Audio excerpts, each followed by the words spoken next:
Inspirational Creatives, episode 257. This episode of Inspirational Creatives is hosted on the podcast platform Libsyn. If you're thinking of starting your own podcast and if you're looking for a podcast host, Libsyn is the podcast hosting platform that the Inspirational Creatives podcast has been reliably hosted on since launching in November 2014. If you'd like to give it a try, I'm pleased to share with you the promo code CREATIVE, which you can use on libsyn.com. That promo code is good for up to 2 months free trial. If you use the code at the beginning of a month, then you'll receive all of that month and the next month free. However, if you use the promo code later in the month, you'll get the remainder of that month free and the following month free too. That promo code is CREATIVE, which you can use on libsyn.com. Welcome to Inspirational Creatives. I'm your host, Rob Lawrence. Join me every Friday as I chat with successful artists, producers, and creative entrepreneurs who share powerful stories and strategies. They can help you to create the life that you want. Listen each week as these inspirational creatives show you how to take your creativity to the next level. You'll learn how to create a sustainable business that inspires others and gives you the financial freedom and lifestyle that you want. Thanks for listening. Make sure you sign up at inspirationalcreatives.com to get free exclusive bonus material. And now, on with the show. Rob here, and welcome to another episode of Inspirational Creatives. It's good to be back. Well, today I have a very special guest to introduce to you. Today we're going to talk about what it's like to not only be creative, but be an introvert too.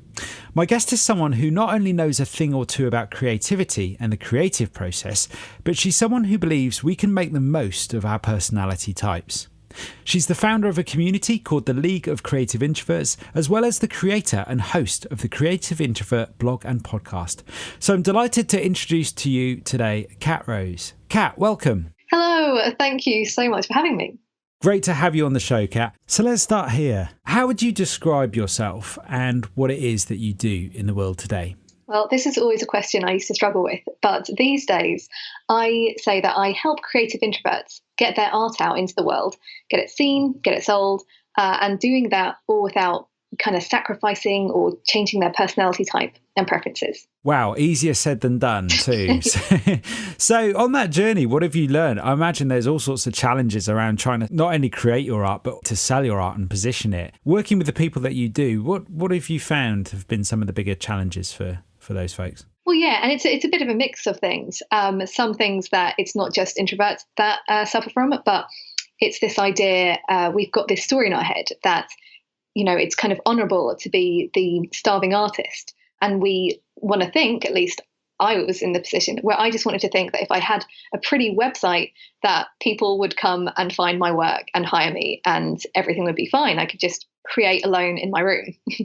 But what I found from years of freelancing and now having my own little business is just we can't do it all alone. We can't do it locked in our rooms. And actually that there's a lot of like mindset shifts that introverts, and particularly if you want to make it as a creative, whether it's even just a hobby or something that you want to do full time, I guess it's about opening up to the possibility that it's not about being a starving artist and that there were these great people like Michelangelo who certainly weren't starving. They were making a buck from their art, and that's okay. Yeah, I love that. I mean, the starving artist is something that definitely comes up amongst artists and within creative circles, but there's so much overwhelming evidence out there that you can make a living from your art and your creativity. I'm fascinated by this concept and this term of being an introvert. I understand, and I was reading on your website, that it's an often misunderstood term. But I love this idea that, you know, you can still be an introvert working away at your art, but you can connect these days, certainly electronically and digitally across the globe with other introverts to, like you say, we kind of all need each other in some respects. Well, that's it, exactly. And I think one of the misconceptions about being an introvert is that an introvert is shy and that we basically hate people, which is not true. And actually, I think I've learned, and maybe we change a bit over time as well, that even though I get my energy on the whole from spending time alone, I still need to have these actually quite deep connections with other people and actually have a group or a community around me, especially doing this whole business entrepreneurial thing on my own.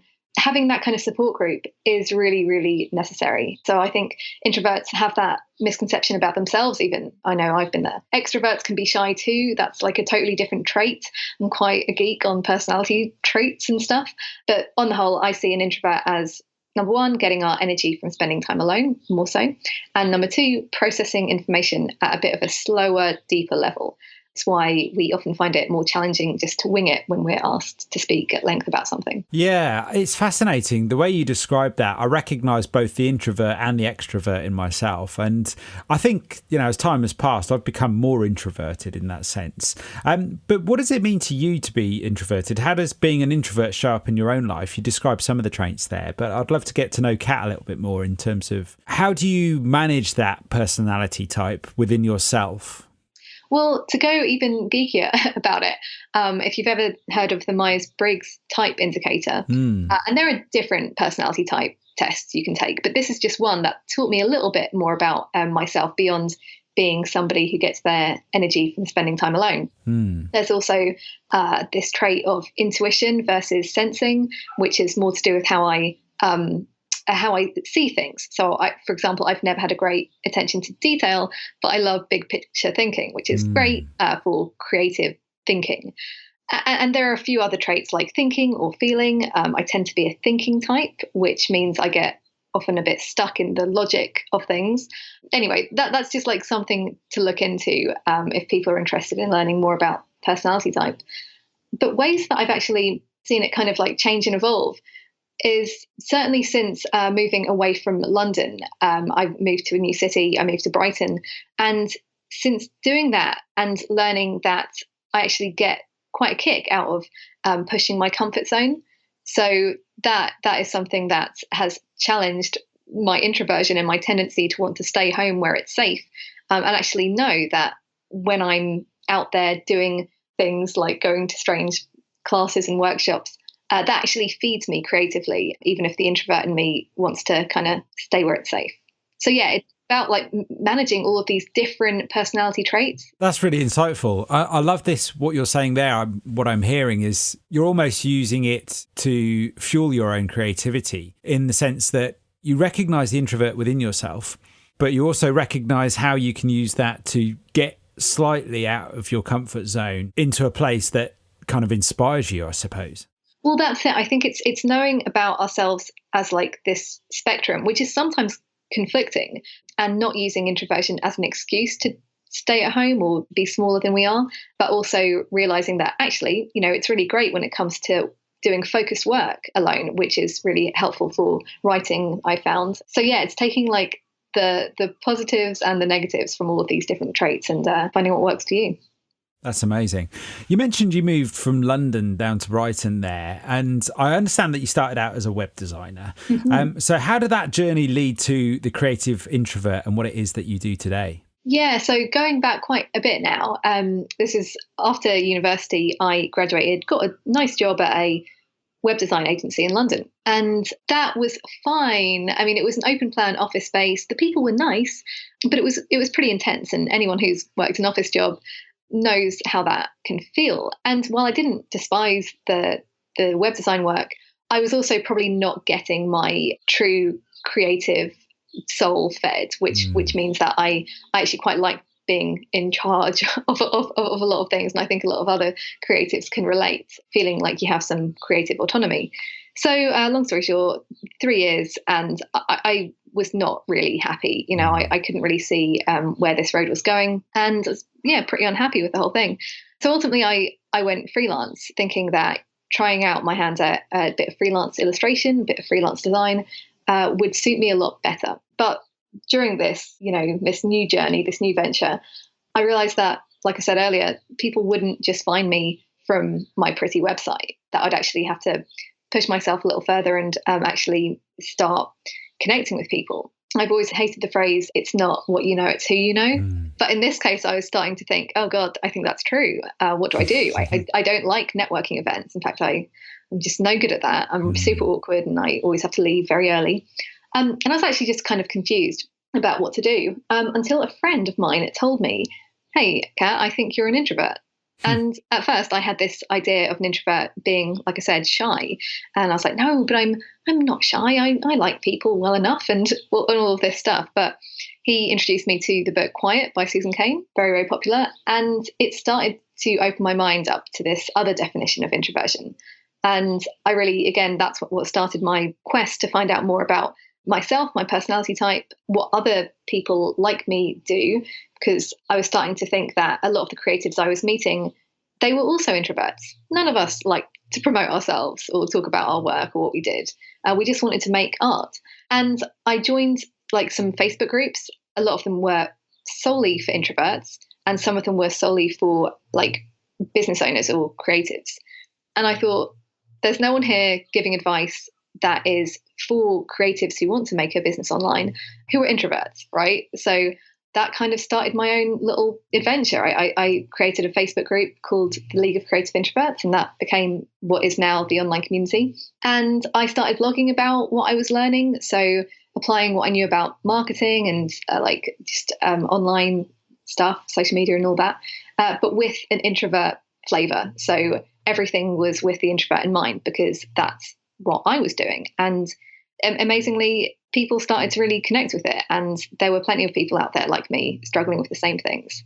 Yeah. What I love about it, I mean, from a business point of view and from a marketing point of view, it's so niche in that sense. And that one in itself is exciting, I think. And what I also love about it is I think we've all got a little bit of introvert in us, whether we label ourselves or decide to call ourselves or choose to call ourselves introverts or not. I think we can all relate with what creative introverts can teach us in that sense. And I know I've learned a lot from you already. You were talking a little bit there about your process, and I'm fascinated to learn more about your creative process. You know, do you have any sort of specific rituals towards your creative work or a routine? How does your day unfold? Do you have one of these morning routines that we hear so much about? So this is like, basically I'm obsessed with ritual. I even read that book by Mason Curry, Daily Rituals, and it's all about creative people. But so what I have noticed is that my ritual, my morning routine, my day routine, it's definitely changed over time. And I see it like constantly evolving. So that's always something I like to point out to people who are like, oh God, I don't have a routine and I like all different things, which I think a lot of creatives do. We need a bit of change. But it currently looks something like getting up pretty early, maybe around 5, drinking some water, some coffee. That's very important for the creative process, and writing morning pages. Have you heard of morning pages? I've been doing morning pages for over 10 years, but our listener may not have done, so do describe them. Yeah, so this is from Julia Cameron's book, The Artist's Way, where she suggests writing 3 pages of just like free writing. You know, you're just kind of blurting out anything and everything that's in your head first thing in the morning.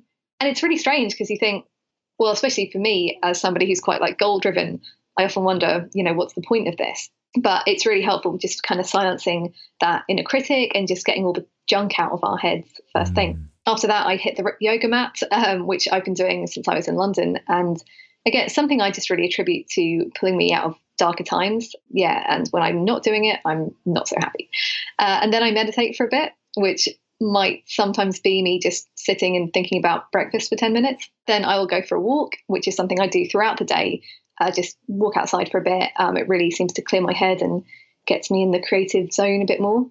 And finally, I have some breakfast and get to work on probably my most creatively taxing thing of the day, because I'm definitely a morning person, and my energy and creative juice seems to be highest in the morning. Other than that, throughout the day, I'm just, like I said, I'm kind of taking regular breaks. And sometimes if I find that I'm really like reluctant to do something, I'll use this thing, the Pomodoro timer technique. So that's basically working for 25 minutes or so and then taking a break. And that kind of seems to bribe me into doing anything. If I say, you know, just do this thing for 25 minutes, then you can have another cup of coffee or something. I like that bribe. That's a really good incentive. I can understand how that would work. And what I also love about listening to your approach and your process there is that it's almost like you're front loading your day. You're doing all the really important stuff first thing.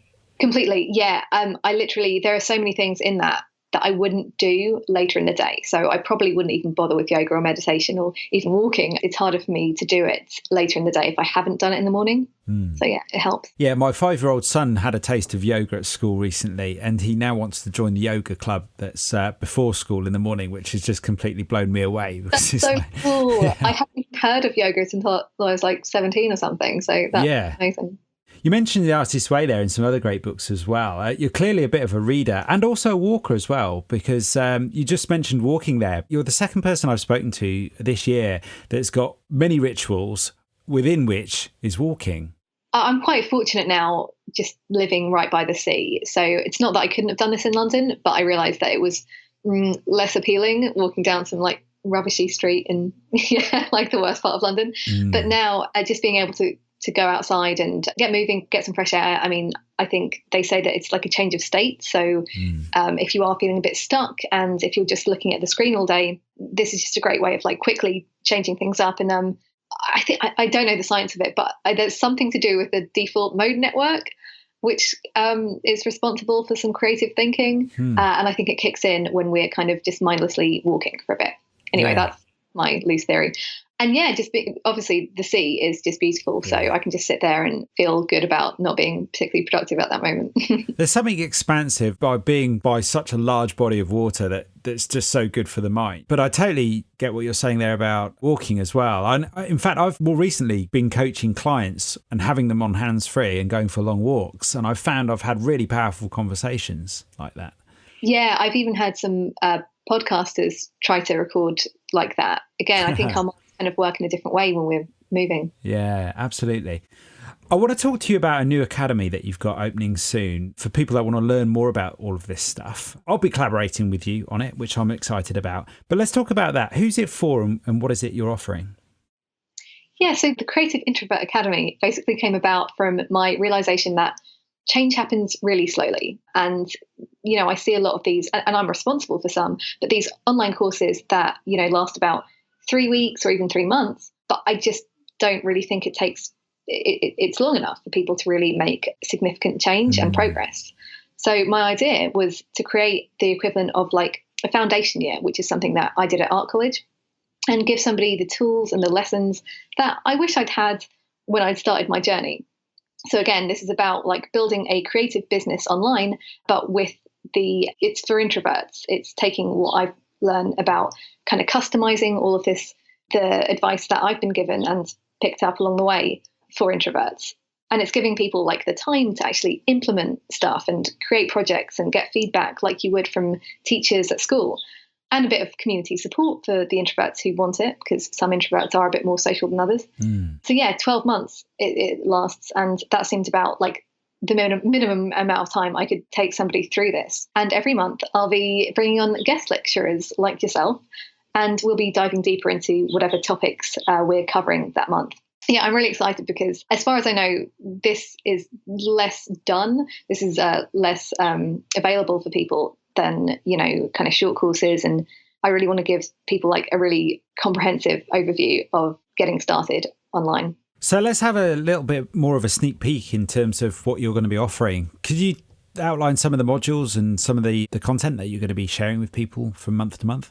Yeah, sure. I mean, we're starting very much inside. So like the introverts, we're going to start with introspection and thinking a lot about self-knowledge, really. So this is something that covers different types of introvert. And we're going to be talking about what time of day that you do your best work and how you can set yourself up for success in that way. We're going to be talking about confidence and overcoming some of those like inner critic, self-sabotage, all those kinds of challenges that we struggle with. And then it's kind of moving on to kind of getting clearer on our vision and making a plan, basically. So making, I'm not going to tell people what's your 5-year plan, even though we will do some like big dreaming. I really want to talk about like the little daily things that people can do and make this like super actionable.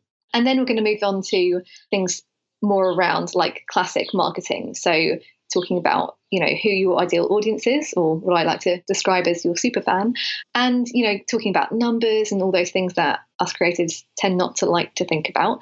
We'll try and do that as gently as possible. Then talking a bit about people and a wider audience. So, who are the people you surround yourself with? How do you make contacts? How do you reach out to these influencers and the gatekeepers and all of that. And yeah, I think it's going to be like, I believe everything you would need to really get going and turn whatever creative pursuit you've got going on into an actual business that's working for you. That's killer content. I must admit, it's taken me about 10 years to learn a lot of that stuff, about knowing who you're trying to reach and who you're trying to serve, getting organised, having plans around that stuff, but also some of the deeper stuff about making sure that you are surrounding yourself with the right people. I mean, that's probably one of the most important things that you can do. So there's some fantastic stuff in there. Where I see a lot of creatives getting stuck, I see them doing day-to-day tactical stuff, and they're getting really stuck with that because they're spinning their wheels trying to do things that they feel will move them ahead, but nothing seems to be really working. And often what I find when I'm working with them as their coach is that actually they ought to be spending some of that or more of that creative energy on the bigger picture, vision, strategic stuff, so that the day-to-day tactical stuff that they're attempting actually fits into a much bigger plan that has more meaning and purpose. Is that something that you see too? Oh my goodness, yes. And I've had firsthand experience of this. I've definitely kind of got sucked into these kind of, okay, you just, do this little thing and use these hashtags and then you're fine. And realizing that I actually hated doing it so much and couldn't work out why. I was like, this is quite simple, but realizing that I didn't enjoy it because it didn't feel meaningful. And you said that, it's connecting all of the things that we're doing, all of the action we're taking to this bigger purpose and meaning. And I kind of cringe a bit because I've been traditionally very goal driven, and I'm starting to realize that I don't want to say it, but there's no other way to say it, but it really is all about the journey. But it is this kind of how can you make what you're doing feel meaningful, and in that way actually marketing ourselves and self-promotion actually feels important and like it's all part of our mission and our journey.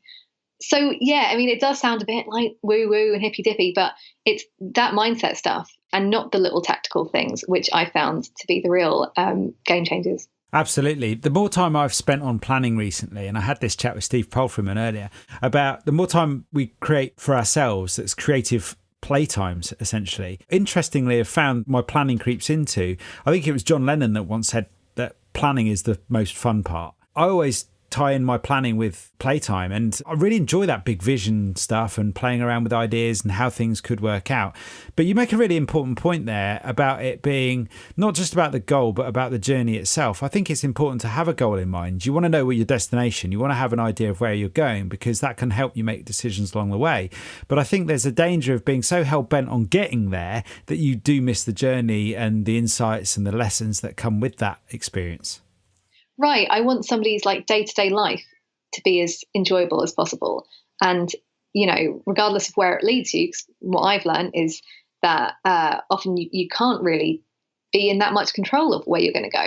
But I think if you're, taking the steps every day to, be 1% better than who you were yesterday, or do 1% better work, then that actually results in a much more satisfying life overall. I couldn't agree more. I think that experience of growing and learning is where we really experience the exhilaration of life. And it's always important to be moving forward in that sense, but have a lot of fun with it as well. Because sometimes when you do get to the destination, and what you were just saying there, I thought was really profound. I think when you do arrive at the destination, sometimes it's way beyond your expectations, but sometimes it can be a little bit disappointing and deflating. It's not quite all it was cracked up to be after all, but at least you enjoyed the journey along the way. Yeah, and I love what you said about play. It's something that really baffled me, and I tried to avoid it up until this year. And that's when I started my year of fun. But yeah, I think some of us, more analytical thinking types, we can get too caught up in this, just kind of taking all the steps and being a bit mechanical about things. But when you let room in for play, again, that's when progress seems to be made. Tell me about this year of fun. The year of fun was a way for me to try to do things that push my comfort zone. Because like I said earlier, this is something that I've learned a bit about myself. I actually get a lot of creative inspiration from doing out of the ordinary things. And it also seems to, breathe life into my life. But this is basically a series that I'm doing on the podcast, which has lasted, since January. where every week I do something that's like fun, and it could be like really chilled, like making a collage or making candles, which was a disaster, or do something a bit wackier, like go on holiday, or I went to a sound bath, which was, but yeah, just doing like workshops, which I think also the point is to show other introverts who might be a bit, stuck in their ways and not wanting to expand their comfort zone too much, to show that there are ways that we can do this. And I'm sort of giving a recommendation for people how introvert friendly these things are.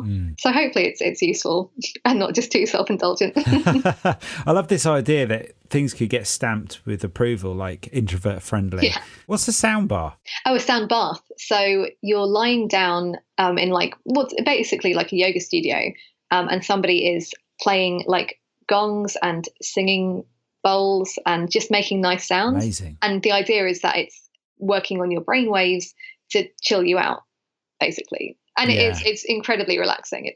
I've never experienced anything like that. Being the audio fanatic I am, you're preaching to the converted there. So I think that sounds absolutely idyllic to me. Amazing. So we've talked about a lot already, but I'd love to go back to some of the challenges that you see for introverts in the world today. We've talked about this business of trying to balance the strategic versus the tactical stuff. What else do you see people struggling with today, and what can they do about it?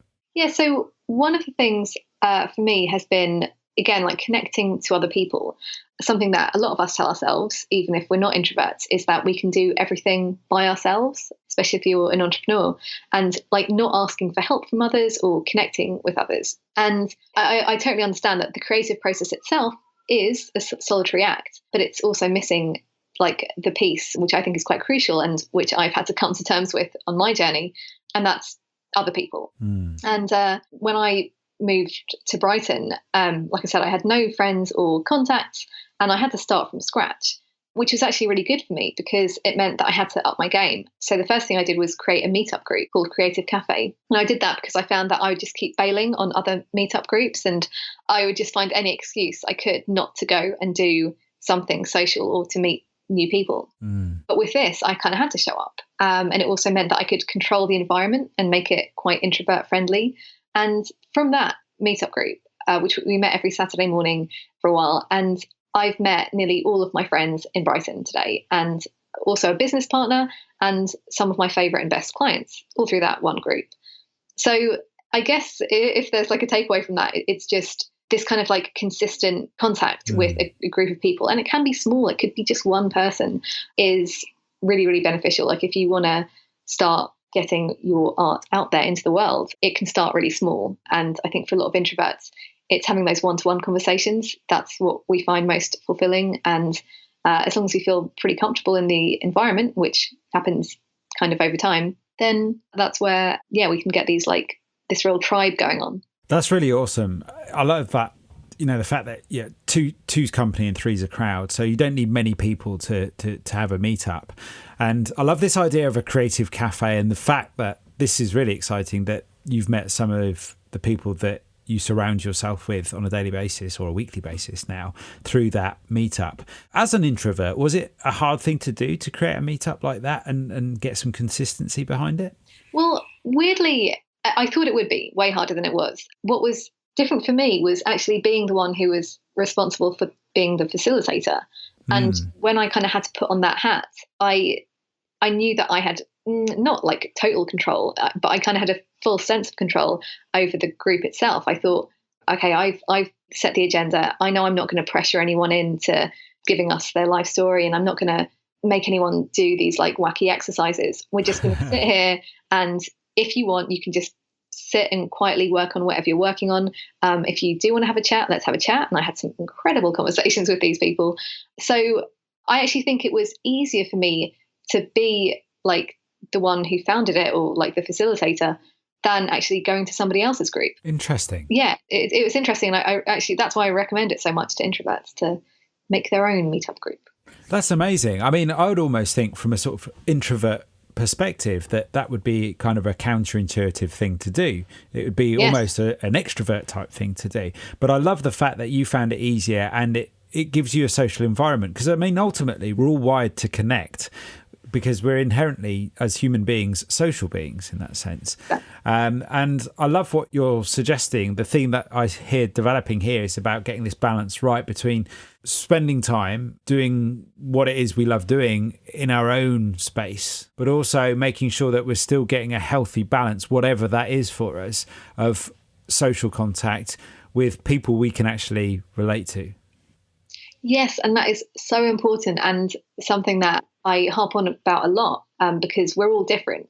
Just because I might need like 2 days without people and 2 days with people, we all have like these different, I call them energy quotas, and actually learning what you need. So how many days in a row you can tolerate social environments, or how often you need a day just to be by yourself. Getting that right, that's everything, whether it is just doing creative stuff or just being a happy human. Yeah, absolutely. So what would you say has been one of the biggest challenges for you then as a creative introvert? Again, I think it has been learning about my comfort zone and realizing that was something that I needed to expand over time. And then there are just like other little strange things, like not really strange, but I'm a very impatient person. And I think if you're trying to build anything, whether it's just like one creative project or a business, having patience is really, really helpful. And it's something that I've really struggled with. Yeah, that's something I'm spending more and more time working on this year, is delayed gratification and patience. It was pointed out to me recently I could be more patient. And I'm trying to develop and cultivate patience. So that's really fascinating to hear. But I love what you said there about, you mentioned earlier too, about this comfort zone business, that actually being a fun thing. I mean, it's scary to get out of your comfort zone, but I always find the trick is just to get a little bit out of your comfort zone, not go way too far like some people do, because that's possibly going to lead to bad experiences and prevent you from doing it again. So, well, that's it. And like, I've definitely learned that from the Year of Fun, like that there is a certain kind of balance that you need. And some of the things I've done were just a bit too stressful, and it wasn't, I couldn't have known in advance. It's a lot to do with, if you're doing a group thing, it's going to be about the facilitator, stuff like that. But getting that balance right is really key, and using it to our advantage, really. Yeah. For me, one of the things that I like to think is, how will I feel after this thing? So like, rather than just thinking about how scared I am beforehand, or even how uncomfortable I am during it, it's really like, what am I doing for that human who's going to be existing after this thing? And it usually says, go on, do it. Got it. So it's about, to some degree, focusing on the end result. How am I going to feel if I can do this thing? Or what are the benefits of actually doing this thing, rather than just doing this thing for the sake of getting out of your comfort zone? Yeah, works for me. That's awesome. So what keeps you motivated? How do you keep going on a daily basis with your creative work? I think it's a mixture between taking like every day and every little task at a time, but with also thinking about that big vision. So I definitely have succumbed to the whole vision board thing. And I even as a kid, I like to just, whenever I went to bed at night, I would just like imagine my ideal life, which is way different to what I want now. I think as a kid, I wanted to live in a cartoon or something. But yeah, now I just try to think about not even the end goal, but like, where will this take me, and what are the possibilities? And actually, another thing that's recently been really great is just, again, I'm going to go back to the thing about people, but, connecting with some friends who are going through similar things.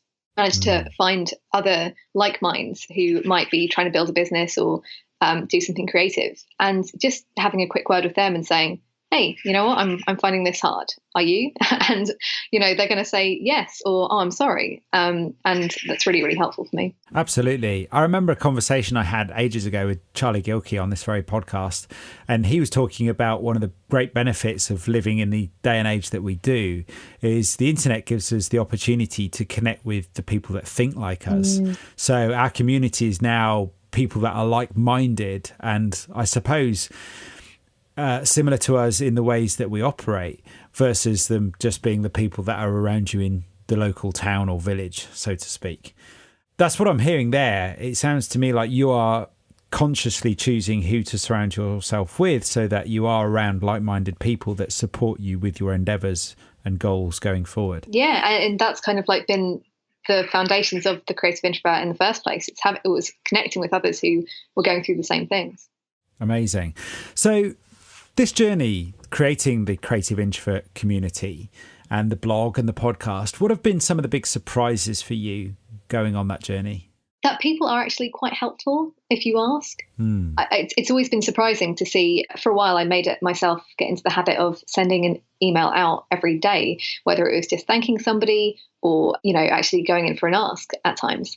And it was always amazing, the kind of people who I thought were like these incredibly busy bigwigs who would never get back to me. They actually replied. And that was really heartwarming, I guess. And it definitely got my chops up in terms of like writing good emails and stuff like that. Yeah. And again, just like a lot of little surprises about myself, like how important the mindset stuff is and getting into my pop psychology. That has been actually very, very helpful. Very cool. Interesting stuff. So you've mentioned connection with people there. Is there anything else that you believe is a key to surviving today as an independent freelancer and entrepreneur? What's working well for you other than creative cafes and meeting with like-minded people?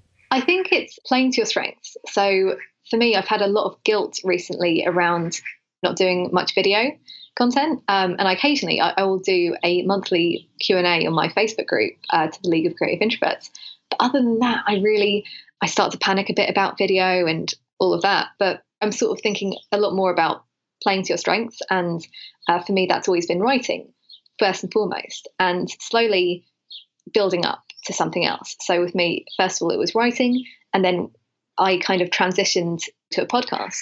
But that wouldn't have existed had I not had those blog posts, because my first few episodes was just me reading out my blog posts. And even now, I still make notes and read a lot of what I write. So being able to transition slowly, that has been really, really helpful for me. So maybe at some point I will transition to video, but I'm not going to just jump off, like you said, jump into this out of your comfort zone just because it's like the done thing. So it's taking it slowly. I think I heard Gary Vee the other day say, like, if you're like not very good on video, don't make video. Like, good point. For God's sake, like, why are we all trying to make ourselves do the same things as everyone else? It's not helpful. Yeah, I'd agree with you there in the sense that I think there is a lot of wisdom out there, quotes wisdom or pressure, depending on how you want to look at it, to make videos as a marketing channel. But I see a lot of people doing, well, obviously podcasts and also blogs and other creative ways of using different channels like Instagram and Pinterest to communicate and connect with people. So you don't have to do video. I mean, what I think sometimes a little bit challenging is sometimes you can see people that are doing video, but you can tell they don't want to do it. Their heart's not in it. It's kind of relieving to hear that if video's not right for you right now, then you just don't have to do it. That's it. Yeah, cool. So why do you believe creativity is so important in the world today? Well, this is really a timely question because I'm reading a book by Edward de Bono at the moment. Basically, he's reminding me how bloody brilliant humans are just for our creativity, and how responsible creative thinking is for pretty much so much what makes the world worth living in. And for me, I think like embracing creativity has meant that I've become a lot better at solving problems, whether it's in business or just in life in general. And I think having that ability, like that creative source to tap on, makes me a bit more optimistic and maybe proactive just in life in general. Yeah, and I like the traditional results of like creativity, I guess, with a small c. So like things like art and music and literature, like that's always been something that I've like thrived on. And yeah, I literally don't know if the world would be living in without it. Yeah, I can't imagine what the world would be like without any of that stuff. And I never find two pieces the same. And that's my argument for creating something, because I believe everybody's experience is truly unique. And the way people see the world and put things together, whatever their output, is always fascinating to me in some shape or form. Yeah, I think that's really important for people to remember when they're putting stuff out there online, because we've got so much input now. We think that, oh, it's been done before, but yeah, it's not done by you. So always reason to do something. Yeah, absolutely. And I always say that even if you try and copy somebody, it won't come out the same. Yeah. Cool. So we've gone through loads today and it's been a fascinating conversation. I'd love to just ask you a few quick questions before we wrap up, if I may. Sure thing. What's inspired you recently? So this is a bit embarrassing, but I've been geeking out on astrology recently, and that's awesome. Been fascinating. And this came because I was just being a bit skeptical about personality type tests, as much as I love them. And I was thinking, are these any better or worse than astrological star signs and horoscopes? So I kind of like was snubbing astrology at the time. But because I like to see things from multiple angles, I started like digging in further. And I've just been amazed by like how, well, first of all, how ancient it is, and just how technical it is, and how much training astrologers, or at least some of them, have to go through. So yeah, I'm undecided about the like legitimacy of it, but I know that it's really been inspiring just in terms of like the visuals and just the way these people are thinking about things. I like it. Undecided but open-minded. Yes, very much. Cool. And what are you grateful for today? This is very mushy for me, but my friends. I've been a bit obsessed with my friends recently. Just Amazing. How interesting, supportive, funny, talented they are. So yeah, shout out to my buddies. Well, that's really cool. And you've got the Academy coming up. Where can people find out more about that first? Yes. So if you go to thecreativeintrovert.com/the CIA, I think that's where you'll find it. It's not the CIA, but you know, it's cool initials. So yeah, that's where they'll find out more information about that. So that's /the CIA. Yeah. So THECIA. Should be it. Yeah. Creativeintrovert.com. And is that the place to find out more about you and your creative work, Kat? Yeah, everything is at thecreativeintrovert.com. So you can, have a real dig in there, nab some free stuff. And if anyone feels inclined to say hello to me, come on maybe Twitter or Instagram. I'm at Creative Intro on both of them. Perfect. So that's at Creative Intro on Twitter and Instagram. What's next for you? I mean, you obviously got the Academy, but what else is going on for you in the next year? That's a big one. I've got a live event in London in October, which is less to do with Creative Introvert, but I think a lot of creative introverts will get something from it. It's basically a day of like talks from incredible creative women who've been through some struggles, come out the other side, and are going to be sharing about what goes on behind the scenes of creative industries. That's awesome. Well, Kat, thank you so much for your time today. It's been great to chat with you. Yes, it's been a pleasure, Rob. Thank you. Thanks for listening. Nothing beats the stories and advice of an expert to help you raise your creative game. I would love to know what you thought about today's episode, so don't forget to subscribe in iTunes, where you can rate and review the show. If you like this episode, I invite you to share it on Facebook or Twitter with the one person you know who will benefit from the wisdom shared here today. You can find the show notes on inspirationalcreatives.com/podcast. If you have a burning question or a great idea for a guest, head on over to inspirationalcreatives.com/contact, where you can connect with me there.